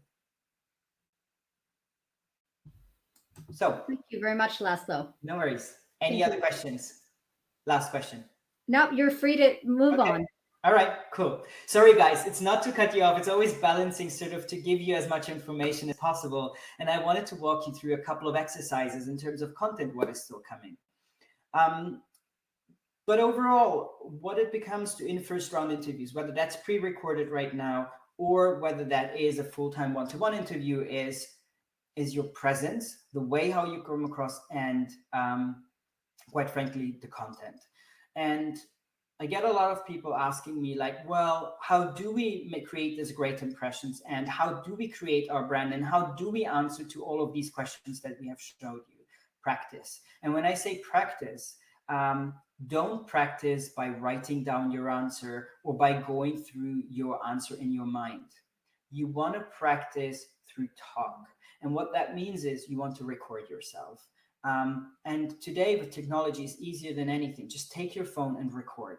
Don't worry about anything for the beginning. Don't even worry about angles, because the fun part is just try. Introduce yourself. Take 1 minute for that. Take that question and record yourself for 1 minute. After 1 minute, you stop your recording. What you now do is you replay your recording and you just listen. You don't watch the picture. So now you can focus on your tone of voice, and you can also focus on the intonation, the pauses, the emphasis, etc., and the breathing, which is incredibly important. Next time you replay yourself, well, you mute yourself and you just watch your gestures, your mimics, your facial expressions. And the third time you replay yourself, you listen to the content. 2 questions, Sure. and you can answer very briefly. What happens for those who haven't been in an online interview? Someone is asking, what happens if they exceed the 1 minute? Mm-hmm. So in the pre-recorded online video interview, what happens is just that the camera shuts and the next question, so the recording stops and the next question appears. So that doesn't mean your video is wasted. It just means that you might be in your middle of the sentence and you're being cut off. Exactly. And then do you advise that they wear headsets or AirPods when being interviewed? I definitely advise that, especially if you have flatmates, and I think many of us have flatmates, so that you actually just filter the noise in the background, particularly, again, if the computer is assessing you. So I think that is very helpful to have a headset. And again, you don't need to make a large investment. Phones are coming with headsets already. And honestly, for this type of activity, it's more than plenty at that stage. Thank you, Laszlo. No worries. So that's what you can do yourself. And my recommendation is whatever you train, you want to start with yourself. And once you train with yourself, you want to approach your career services. You want to talk to them because career services will be much friendlier to you and much more open to you. Not that they're ever, never friendly. It's actually thanks to career services that I started this career. But they will be so much stronger in helping you if you have specific questions and say, well, how can I fine tune my breathing? How can I fine tune my posture? And that's exactly the type of questions you want to do. And we do that, for example, with, we have in our pool of consultants, actors, voice coaches. These things are really, really important that you get right when you are preparing, particularly for an online interview. One more question here before you move into the structure. Sure. What do they do in case that they don't understand a question from the interviewer? Does it show a lack of confidence if they ask them, pardon me, for example? Really good question. Thanks for bringing that up, Amber. If you don't understand the question, ask. If you don't understand the question the second time, ask. If you don't understand the third time, ask. It's my responsibility as a recruiter to make my question understandable for you. If you don't ask, I assume you understand, and I will not rephrase. It's always great, Amber, as you said, pardon me, could you please repeat that? Could you please rephrase it? I'm not sure I understand what you mean by your question. That's completely fine.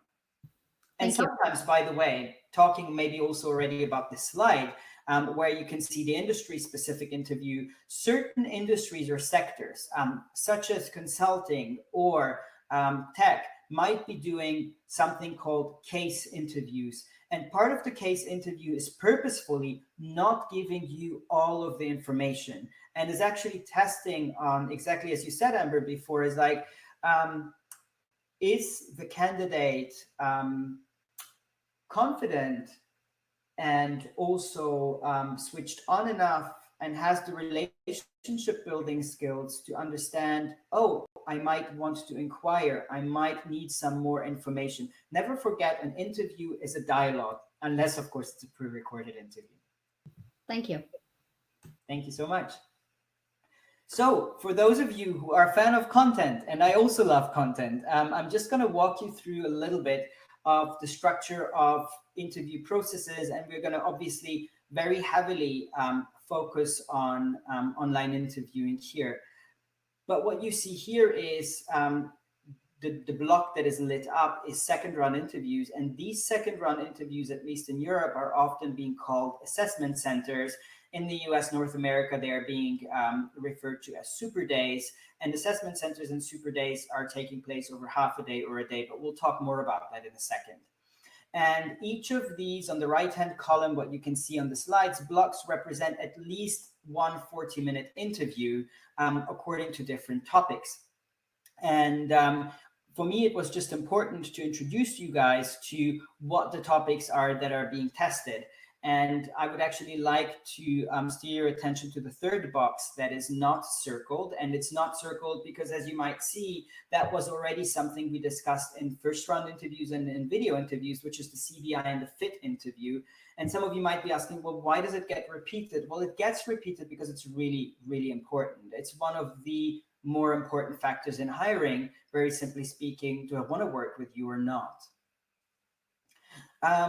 The reason I steer your attention to motivation and drive in industry-specific interviews, because these are interviews which are harder to practice on your own. So the reason I say that is because here you really need to prepare content.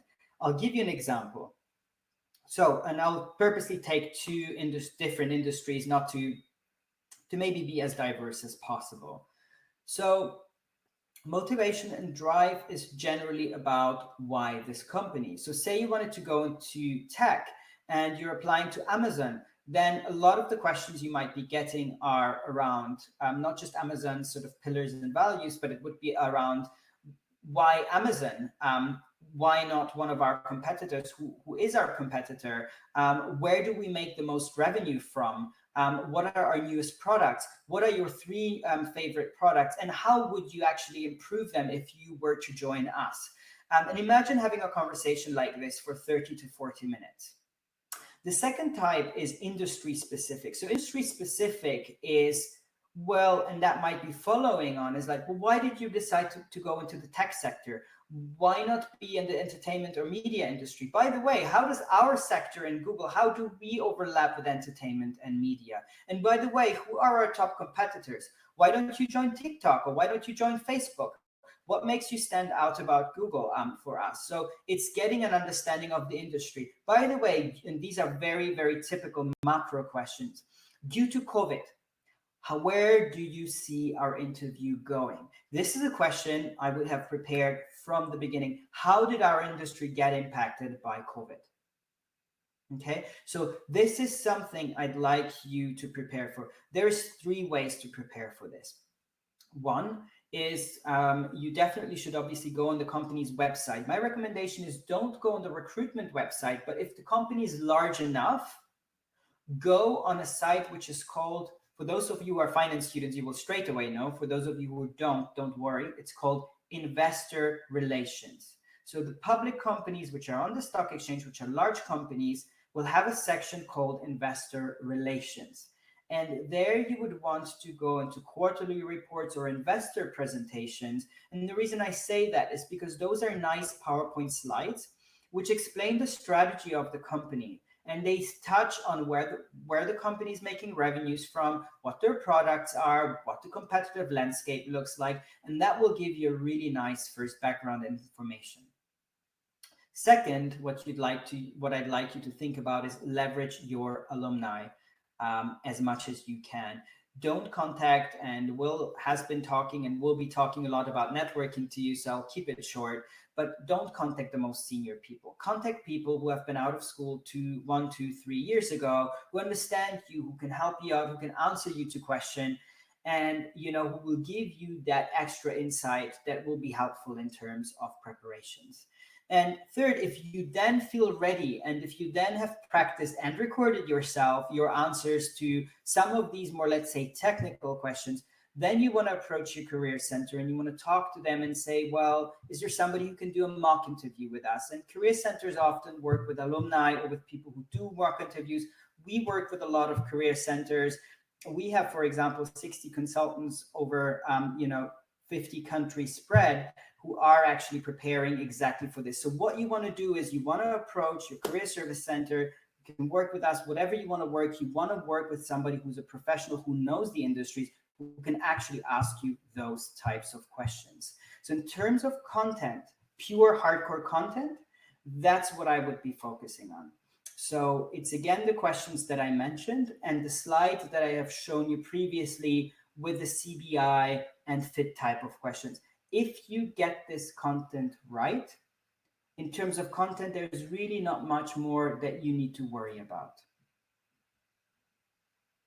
Just checking in with you guys if you have any questions, because if you don't, we'll be going into the most fun part of this and maybe also the most interactive part, which is going to be what makes an assessment center an assessment center.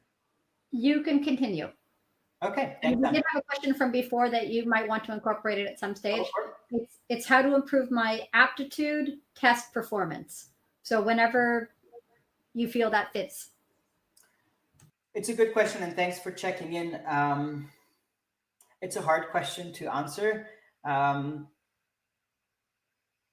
It's hard to answer. I will explain you the systematics, and I will explain what a lot of people do, and I would like to distance myself from this, but I would like you to be aware. So these aptitude tests, many companies are running these aptitude tests because, quite frankly, they have way too many candidates. And so it's an easy tool, and let's say objectively on paper fair tool to say, well, based on a certain score, I can cut off X% of the candidates. So, and because a lot of candidates are smart as you and are participative in these conferences, they get this knowledge that I'm going to share with you, which is that, candidates prepare like crazy for these tests. And so the more candidates prepare, the higher the bar goes in terms of cutoff. So to answer to your questions, simple things you can start off with is check out online, Google again, online aptitude test for the company name that you're looking for, find out the name of the provider and download. Generally, the provider has 1 or 2 sample tests. I also know Higher Ed has on your platform quite a few online tests themselves. Amber, I don't know if you want to quickly talk about that. Yes, we have what was known as CUTE. It's the Aon Assessment. So if you go to the assessment section of your Schools Get Hired platform, you will find that. And it generates a very detailed 17-page report for you. So if you haven't done that yet, I know that our career centers are strong champions of that. And some of your schools actually require you to take that assessment before you even go in to meet with your career advisor. So if you are unaware of it, definitely visit your Schools Get Hired platform and the assessment section, and you will find that there. Thank you, Laszlo. Great advice. No. Thank you so much, Amber, for that, for the update. And the last thing I wanted to tell you guys is, of course, there is a lot of, so there's sort of paid service providers, which you can just Google for, but there's a lot of screenshots out there from tests. And I think your students, you're more than clever enough to check out how to find them on forums, etc. So let's go back to the assessment center, and particularly to virtual assessment centers. And I wanted to talk to you a little bit more about what these are. And before we talk about assessment center, I wanted to differentiate a little bit because I appreciate, and that's why I asked at the beginning, who are attendees here. So where assessment centers are being used, and we'll get into exactly what components they are on the bachelor's and master's level graduate programs. Now, graduate programs are still, we have Brexit, I know, but still most of the European or EMEA headquarters are based out of London. Therefore, most graduate programs are being run out of London or the UK. So I have put up 3 links for you: milkround.com, graduatejobs.com, top100graduateemployers.com, where you can find a selection of graduate programs. And the reason I like those websites is because you actually can filter by sector, and you can also filter by type of graduate program, whether that's marketing, finance, generalist, etc. Just so you know, graduate programs are international rotational structured programs, which are 2 to 3 years, full-time, generally well paid, and they can be a real career accelerator. And for that reason, hundreds and thousands of students are applying to them, and they literally range from all sectors on the graduate level. So that can be FMCG, like Procter & Gamble, Unilever, that can be, tech, like Microsoft, Amazon, Google, Airbnb, Salesforce, etc. It can be all the financial institution and investment banks, JP Morgan, Goldman, Deutsche Bank, etc. Also, the big 4 type of consultancies, and generally the big 4, automotive, aviation. So you get it. There's actually over 300 graduate programs out there. And the vast majority of these graduate programs will ask you to go through an assessment center. And this year will ask you to go through an online assessment center. On the MBA level, the equivalent programs are generally being nicknamed leadership development programs. And I'm saying nicknamed because, there's tons of nice sounding vocabulary out there. But essentially, those are structured programs on the MBA level. So that means generally from 3 to 8 years of work experience on average, and they are geared towards career changers. So to name a couple: Johnson & Johnson, GSK, Microsoft Mac program, Emerson, Hilti, you name it. So there is quite a few out there. In fact, Siemens CEO program. So if you go on mbaexchange.com, and a lot of schools have collaborations with them, you will be able to again see a compilation of MBA relevant leadership development programs. Just to be very clear, I'm not here to advertise for any of these programs. I think many of them are great. Not all of them will be great. So what fits to you, you will need to do that job on your own. But the relevance for today is that pretty much most of these, whether that's MBA level or graduate level, will be running assessment centers and will be, due to COVID, running assessment centers online. So now I have a question to you guys is, if you were an assessment center assessor, and you see, one thing I do a lot is I ask you to shift point of views, meaning not to be thinking what else you can say how great you are, because that was my biggest mistake, but to be thinking, what is the assessor looking for? So why do you think, so to be very clear, sorry with my formulation of my question is, what would you assess first and foremost in assessment centers? Please use the chat. What is the most important that people would be looking for? You heard it from Laszlo. What would you assess first in an assessment center? What do you believe is the most important they are looking for? Put your answers in the chat, please. They are looking for how much you are a human being, critical thinking, logic. No. Soft skills. No. Skills. No. Reasoning skills, analysis. No. Smart answers, body No. language, ability, human capabilities. No. Fit.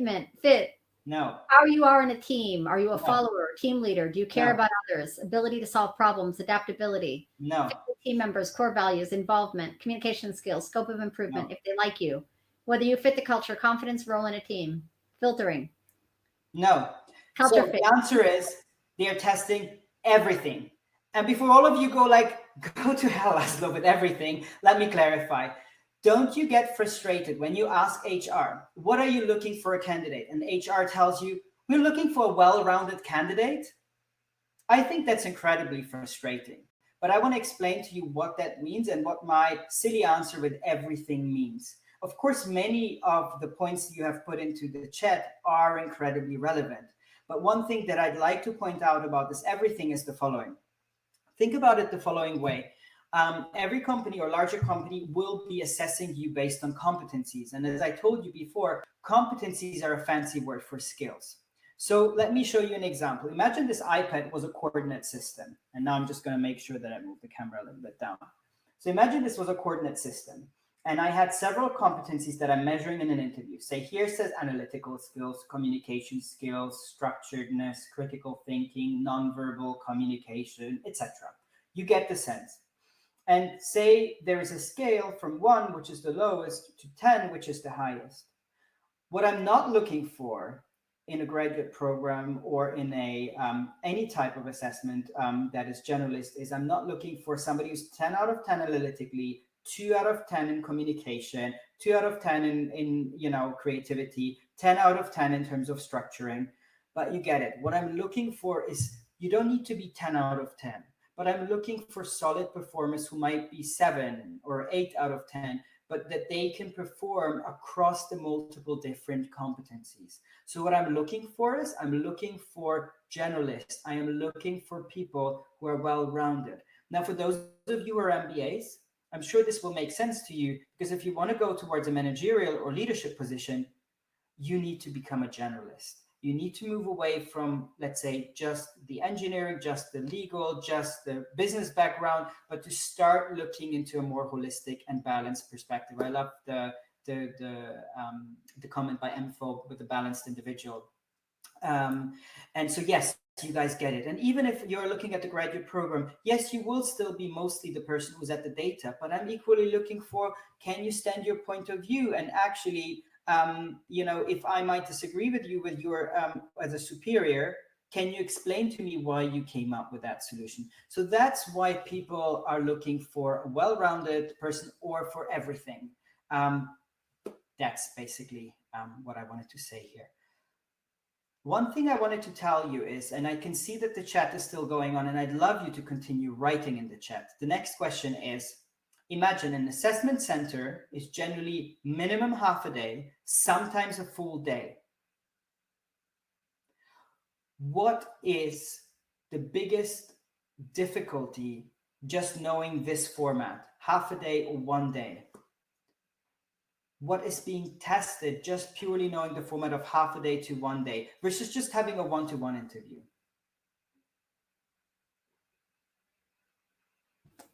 So what is that biggest difficulty for you? Half a day, full day? Go-getter attitude. I like that, Rishika. And what is that HR doesn't want to hear at the end? HR will come and say, how do you feel now? What should you not say? So we have maintaining motivation throughout the day, staying focused for a long period of time, energy level, enthusiasm until the end. So exactly, what should you not say now? Stress management, exhausted, Exactly. stress resistance, tired. What you don't want to hear is, I'm tired. Tired. Here comes the clue. And that is the biggest reason why companies, besides testing everything, because I need to test through different exercises, a lot of different skills that you guys said. But one thing, what my intention is as a recruiter is I want to exhaust you. Now, the problem is that already attending live assessments or super days is exhausting. But imagine you have to be sitting. You have to be sitting in front of your computer all day long, and your camera is on the entire time.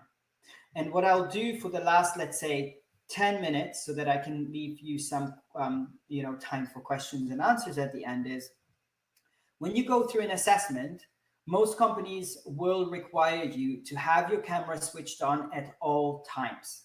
And the reason for that is to observe you at every situation, but also to avoid potential cheating. And I'll get to that. So remember this face. And what you want to be is enthusiastic. What you don't want to be is to be caught off guard.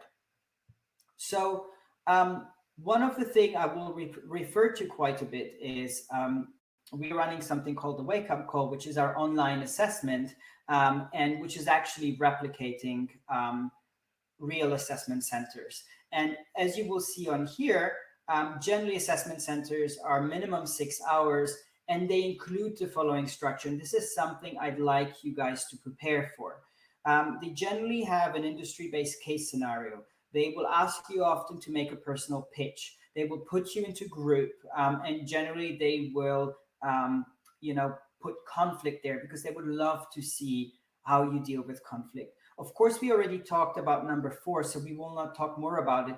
They will, of course, have one-to-one interviews, which are industry-specific, and they might have the recorded video interview either included there or before, and at the end of the day, you will get feedback. So that's generally a structure that most companies are using, that we are using as well. And what I wanted to do is I wanted to walk you through the steps that you haven't heard so far. So that's the steps 1, 2, 3, because we have discussed the industry-specific interviews. We have discussed the pre-recorded video interviews. But what we haven't discussed is how do you tackle case studies? How do you tackle a personal pitch? And what do you do in a group? And so in the following, I wanted to walk you through a little bit the differences, what is happening, because I assume that at this stage you know about assessment centers. So what I will particularly focus on here is to describe to you the differences between on-site assessments versus what is being shifted so that you can be prepared in online assessment. Because believe it or not, a lot of companies are working under high pressure scenarios to be shifting their entire assessment centers because it's dear to them online. So generally, what is important for me that you know is that when we talk about industry-based case scenarios, these are not case interviews. So case interviews are conducted by consultancies like McKinsey, BCG, Bain, or also by tech companies where they ask you and they give you a problem and you have a dialogue with the interviews. So that's a case interview. And I'm not talking about that, but I'm talking about something that is more generalist, which is an industry-based case scenario. And that case scenario generally comes in form of a booklet. And that used to be when you attended live. And there tended to be two types of cases. One case is, as an example, where you received a booklet of 50 pages and you had 30 minutes time to read. Yes, 50 pages, 30 minutes time to read and answer 3 questions. And of course, here I was looking for, can you gather large amount of, can you go through large amount of data in a quick time and gather the most important information? The second type of case might have been 5 pages and 30 minutes to read. And what that was testing much more is attention to detail. Do you get the nuances right, etc. What is important for you to know is that, of course, companies are worried about data protection and are worried about, I mean, in this sense, data protection about protecting their case studies. So what they started doing is they started offering case studies in different formats, and I'm walking you through each of them because I would love you to be prepared to be doing that, because it's quite different, I think, having a booklet in your hand and going through that information, which I find is already hard enough, than using now the newer technologies. So on this slide, you can see 2 icons. So the first icon on the left is basically just standing for a password protected or encrypted type of document. And so some of the companies are going down that route. So what that means is that they are sending to you either a link before your assessment or during your assessment. It really doesn't matter, of a case, but you can only activate that link once and it's encrypted, and then you have a certain amount of time to read that case, and then basically the invitation or the window disappears. And again, that is being managed by companies differently, but I hope you understand the nuances to this. The idea is that you will see it on your screen. You won't have a physical document, but you will need to go through a PDF-like document on your screen with all of the data of the case. So that's the first type of case that I'd like you to be aware of, a possibility, how you might be given the information that you need to work on.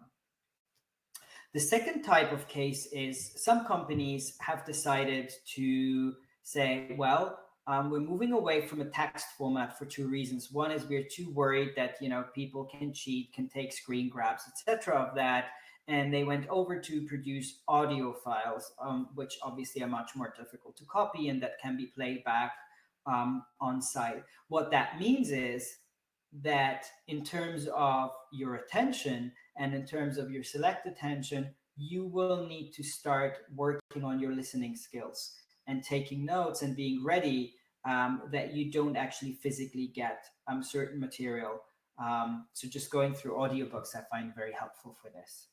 And the third type of version that I'm seeing, and this is something that we are doing quite a bit, is a combination of this. So a combination of fully interactive case study where you do have text elements in there. You might have images, you might have tables and graphs, and you also might have some audio mixed in. So regardless what the company goes down to, what I'm trying to say here is that if I were you, what I would start preparing for is being able to comprehend and gather the data both in an audio form as well as in a visual form, and to always take notes, because whatever way they're going to present the information to you, they're going to take away this information after a certain amount of time.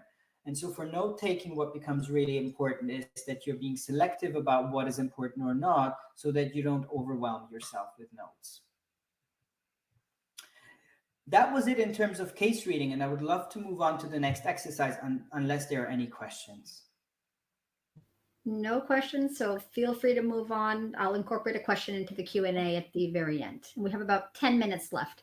Thank you so much, Amber. So I'll also be quick on this. So the second type of exercise used to be a personal pitch. And that personal pitch was that whatever you came up with in your case reading, let's say the 3 questions, you needed to present in a 6 to 8 minute pitch in a one-to-one interview, where the interviewer was playing the client and you were pitching your solution. And what you should know about this is what is really heavily being tested in the companies is, can you sell? Can I leave you with a client? Could I put you in front of a board director? And could you pitch convincingly?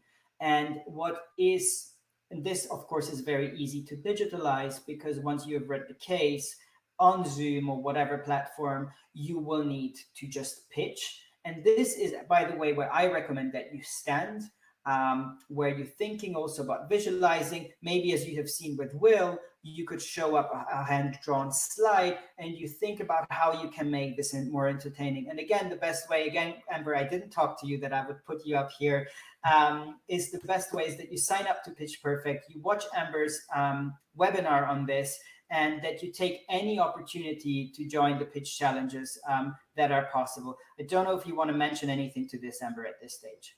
Fantastic. Thank you so much, Laszlo. So as you may know, we had done a Pitch Perfect challenge. We did it in the first edition. It was fantastic. We received hundreds of pitches, video pitches that we circulated amongst our recruiters. The press even got wind of that, and several of our talent received some great publicity from that.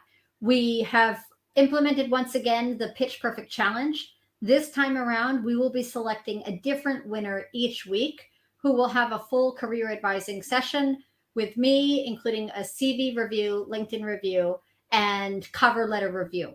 So what you will want to do is go to hired.global/pitch your profile. You have all of the guidelines. We recommend a 15 to 45 second pitch, maximum duration 1 minute. You want to film it on your mobile phones horizontally and watch one of the Pitch Perfect masterclasses if you wish to get inspired. We had a question earlier about whether you should edit it to include any soft music in the background or any images. What is most important is that your authentic self is coming through. Let your personality shine through. However, if you wish to do that, as long as it's not distracting and you feel it enhances and adds to it, by all means, you can do that. We'll be announcing the winner of this week's Pitch Perfect Challenge at 5 p.m. CEST at the end of our live CV clinic, which takes place from 4 to 5 p.m. So again, submit early, and every week there will be an opportunity to win. Thanks, Laszlo. Thank you so much, Amber. So you have the best preparation possible for you. And this, I think, is a wonderful tool because it cannot be more realistic because all of it is online. And I think that's the challenge. Now, finally, I wanted to talk to you about group exercises or group role play. The pictures that you will see are pictures from our assessment centers that we have been running with several business schools in terms of group exercises. You will see some pictures of people who kindly have given their consent to be shown. And I actually am showing to you these pictures to familiarize yourself of what you would be looking at or not.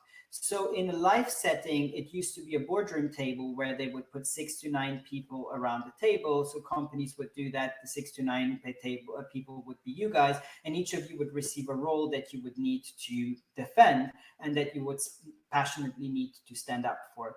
At the same time, you get roughly 20 minutes and you need to come to a consensus as a team, which is ironic because those two goals are going against each other. And so what recruiters are looking for is at your behavior. How do you deal with pressure? How do you balance the very fine line between being assertive, speaking up, and not becoming too aggressive and being a team player here? We have a question from Suleiman who asks, what about if judges evaluate you based on their cultural background and underestimate your cultural values? How should you play a role in such a situation? I think that's a great question, which would merit more than just half a minute answer. But given the time, I think this is something if I were you, I would be myself. I would try to adapt as much as I can to other people, But this is an interviewing is always a two-way process. So you will get to know the company's culture, and they will get to know your culture, and that ultimately becomes cultural fit. And if you see that that is not something that matches to you, maybe the company might not be suitable to you. But what I can guarantee you is that most big companies are recruiting from all international business schools and do have experience with different cultural backgrounds. I'm just going to continue, Amber, in the matter of time. What I wanted to show you guys is the following. This is how it used to look like live. This is how group assessments are looking today, and that you have to expect.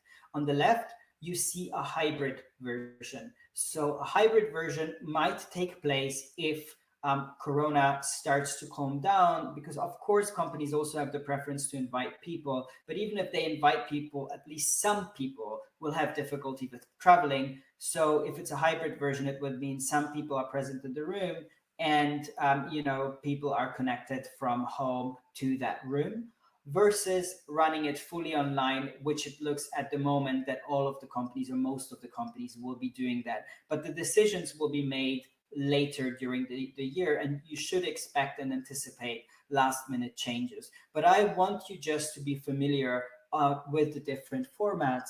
And what I would also like you to be familiar with is 2-3 things, and this is the end of my sessions, that is generally happening in terms of group exercises. So here you can see, and this is happening nonstop, and most of the times when candidates are being presented with their data, which you can see is lying physically there, there's a tendency that we have a tendency to look down, to gather as much information because we are stressed.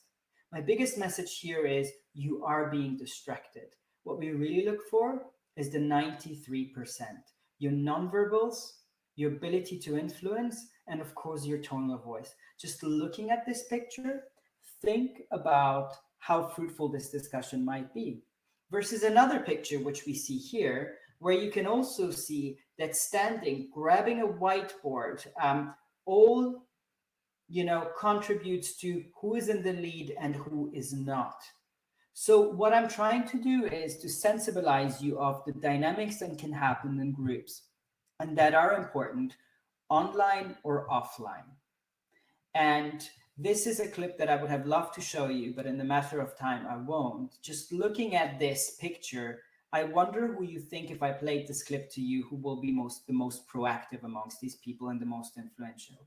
And you guessed it, it's the lady standing and the person, the gentleman in the pink shirt. So I'm at the end. So I have 8 seconds left, probably, I guess, with you guys. And the 8 seconds left are because maybe to draw the parallel again to the goldfish. So let me try this. What is important in 8 seconds?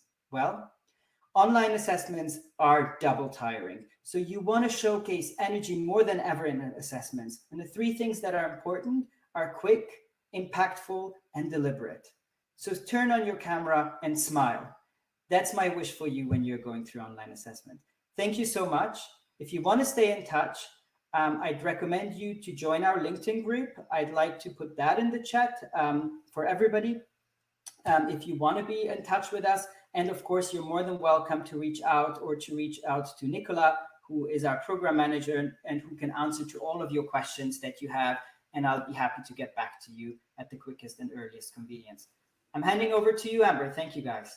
Fantastic session. Thank you so much, Laszlo. Allow me, I know we have 2 minutes left. This was just a phenomenal content and delivery, and so many wonderful tips in there that no doubt will allow them to have impact in their careers. So there's a question here. It's a general careers question from someone who's mentioning that their school offers both a general MBA and options of specialized MBA in either the healthcare sector or international organizations. Would this be limiting if one wants to pursue generalist management at a later stage? No. So most cultures will look less in terms of your specialism of your MBA, but will be looking more in terms of what professional experience you have. And MBAs are mostly being conducted for career changers. So I wouldn't say it's limiting, but if you want to stay on a generalist level, yes, I would keep on a generalist course in terms of education. Excellent. We don't have any more questions right now. I feel like I'm going to say that and a bunch will pop up here. If you do have questions, I'm more than happy to stay around. I don't know how this works, if we're going to be cut out in 1 minute. Amber, you are the boss. We do have about 1 minute left, and we'll finalize it here. And we'll just do one last question. We have Alberto has a question. Should we ask the interviewer questions to show more interest? Great question. You always want to have 2 questions prepared at least for the interviewer, and those questions should be matched to the interviewer. So that should be generally questions around, hey, what keeps you still excited being here? What would you recommend a new starter in a company? Those types of questions. Excellent. Extremely helpful. Very positive comments here. Laszlo, thank you once again for being such an incredible presenter today. Laszlo from I Love to Be, we thank you on behalf of the talent in our audience today, the recruiters in the audience. And yes, we can make this presentation available. We will do that in a way on your platform. So don't worry, you would have access to that. And we'll leave it at that, Laszlo. And was such a great collaborator of so many of our schools in the network. So thank you once again for your contributions to the virtual conference of our FAIR series, an amazing way to get them started off acing online interviews in COVID times. They will be meeting with hundreds of recruiters throughout the 8 weeks of profile-specific fairs. So I thank you once again for being the kickoff for the virtual career fair conference series. Thank you. It's been a pleasure, Laszlo. Thank you so much for having me. Thank you all for joining and being a wonderful, attentive audience. Very participative. Thanks so much. And we will see you again at 4 p.m. We will be live from 4 to 5 p.m. with our live CV clinic, where we will invite you at the start of the session to submit your CVs, and on a first come, first serve basis, my co-host, John Alexis, will be doing a screening, and we'll bring those up on the screen and do a live critique of those. So if you have not joined a CV session in the past, and even if you have, joined us once again at 4 p.m. CEST today. Thank you. Thank you.